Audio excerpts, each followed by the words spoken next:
S Islam dan Sains yang diampu oleh Bapak Ahmad Syafi'i, S.Hum MA, yang beranggotakan atas 5 orang yang di dalamnya ada saya sendiri yaitu Limah Laila dengan NIM 22103078 dan juga di samping saya ada Dendi Usmatul Kasana dengan NIM 22103031. Saya Veda Kaivia dengan NIM 22103005. Saya Binta Namia Pakutada dengan NIM 22103145. Saya Nasra Kamila dengan NIM 22103043. Langsung saja berikut pemaparan kami terkait pandangan Islam dan sains menurut Al-Quran, As-Sunnah, dan para ahli. Pengertian, istilah sains berasal dari bahasa Latin yaitu scientia yang artinya pengetahuan. Pengetahuan tersebut dapat diperoleh dengan metode saintifik yaitu mengidentifikasi masalah, mengolah data, membuat hipotesis, melakukan percobaan, dan membuat kesimpulan. Sains secara harfiah yang berasal dari kata natural, natural science. Natural artinya alamiah dan berhubungan dengan alam, sedangkan sains artinya ilmu pengetahuan. Sehingga natural science memiliki arti ilmu pengetahuan tentang alam atau yang mempelajari peristiwa-peristiwa yang terjadi di alam. Islam adalah agama yang mengajarkan umatnya untuk selalu belajar. Islam mengajarkan umatnya untuk selalu menggunakan akal pikiran yang sudah dikaruniakan Allah kepada manusia. Allah SWT menciptakan manusia dari tidak tahu apa-apa dalam Quran Surat An-Nahl ayat 78. Islam juga agama yang memposisikan ilmu dalam posisi mulia. Sebagai tanda keutamaan ilmu dalam Islam adalah sifat ilmu yang menjadi salah satu sifat wajib Allah SWT dalam Quran Surat Al-An'am ayat 3 dan dalam Quran Surat Al-Baqarah ayat 30-33 menunjukkan betapa pentingnya ilmu untuk manusia. Bahkan manusia pertama yang Allah ciptakan langsung mendapatkan pelajaran tentang apa-apa yang ada di surga oleh Allah. Ayat tersebut juga menjelaskan kepada kita bahwa Islam adalah agama ilmu pengetahuan, di mana kita semua mempunyai potensi untuk mengembangkan apa yang sudah kita miliki bersama, yaitu akal pikiran kita yang merupakan anugerah Allah SWT yang luar biasa. Al-Quran menggunakan istilah ayat atau tanda untuk menggambarkan sumber ilmu berupa fenomena alam dalam ayat Quran Surat Al-Baqarah ayat 164 yang mempunyai arti sesungguhnya dalam penciptaan langit dan bumi, silih bergantinya malam dan siang, dan bahtera yang berlayar di laut membawa apa yang berguna bagi manusia, dan apa yang Allah turunkan dari langit berupa air, lalu dengan air itu dia hidupkan bumi sesudah mati atau keringnya, dan dia sebarkan di bumi itu segala jenis hewan dan pengisaran angin dan awan yang dikendalikan antara langit dan bumi. Sungguh terdapat tanda-tanda keesaan dan kebesaran Allah bagi kaum yang memikirkan. Dan ayat-ayat lainnya tentang sains. Islam dan sains menurut pandangan Al-Sunnah. Hadis-hadis Nabi juga sangat banyak yang mendorong dan menekankan bahkan mewajibkan kepada umatnya untuk menuntut ilmu. Sebagaimana sabda Rasulullah Shallallahu Alaihi Wasallam yang berbunyi seperti ini: menuntut ilmu itu suatu kewajiban kepada setiap muslim. Hadis riwayat Ibnu Majah. Contoh dalam sains menjelaskan tentang penciptaan janin manusia yang bermula yaitu dari persenyawaan ovum dan perjalanan zigot menuju ke rahim atau uterus ya, berlaku dalam tempo 1 sampai 7 atau 9 hari itu dalam minggu pertama ya.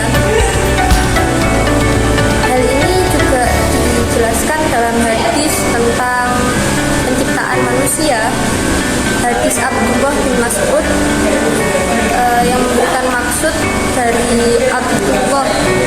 Katanya Rasulullah Shallallahu Alaihi Wasallam yang benar lagi dibenarkan telah terhimpun di dalam perut menceritakan kepada kami sesungguhnya penciptaan salah seorang seperti kamu terhimpun di dalam perut ibunya selama 40 hari. Kemudian terjadinya alaqah seperti itu juga, kemudian terjadinya mudghah seperti itu juga, kemudian diutus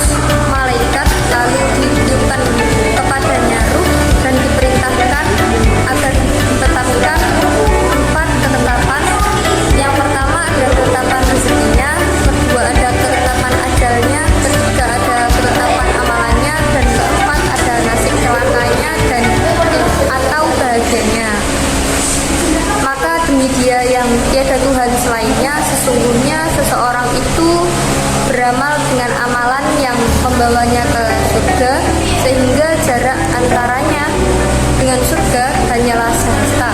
Lalu ketetapan itu mendahulunya, maka dia melakukan amalan ahli neraka, lalu masuklah dia ke neraka.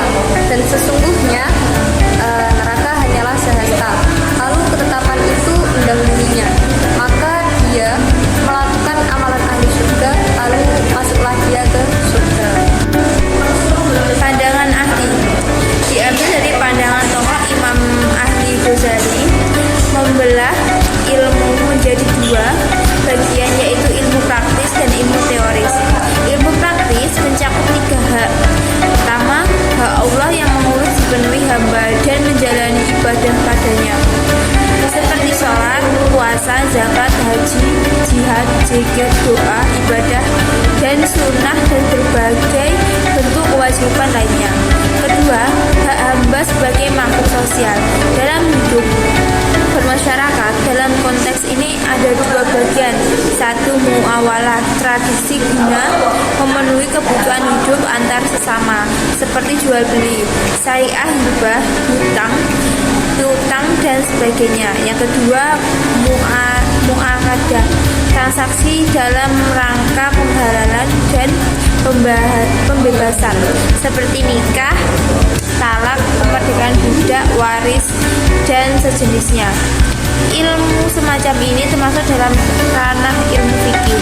Ketiga, hak jiwa dalam menghiasi membagi ilmu menjadi 5 bagian, yaitu 1. Ilmu pokok, ilmu usul yang wajib diketahui seperti iman terhadap eksistasi Allah, pada malaikat, pada rasul, kitab, dan hari kiamat. Kedua, ilmu ibadah yang berkaitan dengan badan dan harta. Yang ketiga, ilmu penglihatan, ilmu akal tercela yang wajib dihalangkan dari lubuk hati. Yang keempat, ilmu akhlak terpuji pada yang wajib menghiasi dalam hati sunabari. Bagi ahli Ghazali, ilmu merupakan jalan lapang dalam mendekati dari dan mengetahui eksistensi Allah. Ilmu juga kunci dalam meraih keselamatan dan kebahagiaan di dunia dan di akhirat, Pak. Kesimpulan dari video kali ini adalah sains secara harfiah yang berasal dari kata natural, sains. Natural artinya alamiah yang berhubungan dengan alam, sedangkan sains artinya ilmu pengetahuan, sehingga natural. Sains memiliki arti ilmu pengetahuan tentang alam atau yang mempelajari peristiwa-peristiwa yang terjadi di alam. Islam mengajarkan umatnya untuk selalu menggunakan akal pikiran yang sudah dikaruniakan Allah kepada manusia. Pandangan Al-Quran merupakan sumber ilmu dan sumber inspirasi berbagai disiplin ilmu, pengetahuan, sains, dan teknologi. Konsep kekuasaannya juga meliputi pemeliharaan terhadap alam yang Dia ciptakan. Konsep yang mengatakan bahwa Allah Subhanahu wa Ta'ala lah yang mengajarkan manusia disebutkan di dalam Al-Quran. Tanda-tanda keesaan dan kebesaran Allah bagi kaum yang memikirkan. Pandangan as-sunnah, hadis.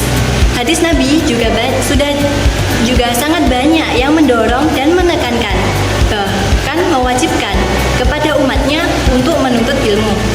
Sebagaimana sabda Rasulullah SAW, menuntut ilmu itu suatu kewajiban kepada setiap muslim. Hadis riwayat muamalah, transaksi guna memenuhi kebutuhan hidup antar sesama, seperti jual beli, syirkah, hibah, hutang piutang, dan sebagainya. Yang kedua, bagi Al-Ghazali, ilmu merupakan jalan lapang dalam mendekatkan diri dan mengetahui eksistensi Allah Subhanahu wa Ta'ala. Demikian kesimpulan dari pemateri video kelompok kami. Wassalamualaikum warahmatullahi wabarakatuh.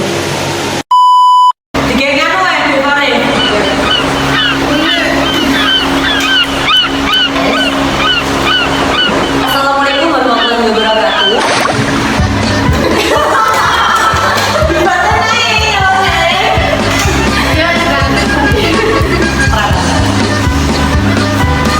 Assalamualaikum warahmatullahi wabarakatuh. Kami dari kelompok 2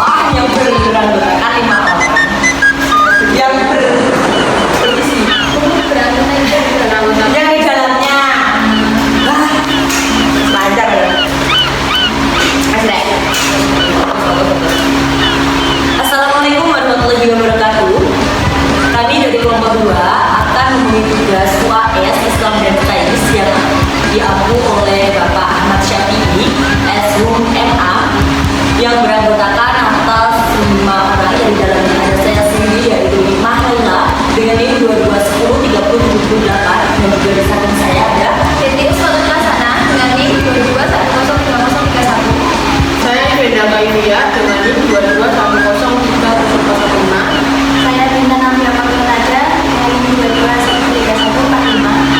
Saya Sekarang Kamila dengan NIM 22103043. langsung saja dari kami akan menjelaskan salah satu pandangan Al-Quran dan hadis menurut para ahli dan juga sains. Terima kasih. Berarti salah. Piye malu? Jadi Islam dan sains menurut Al-Quran dan hadis dan para ahli. tambah juga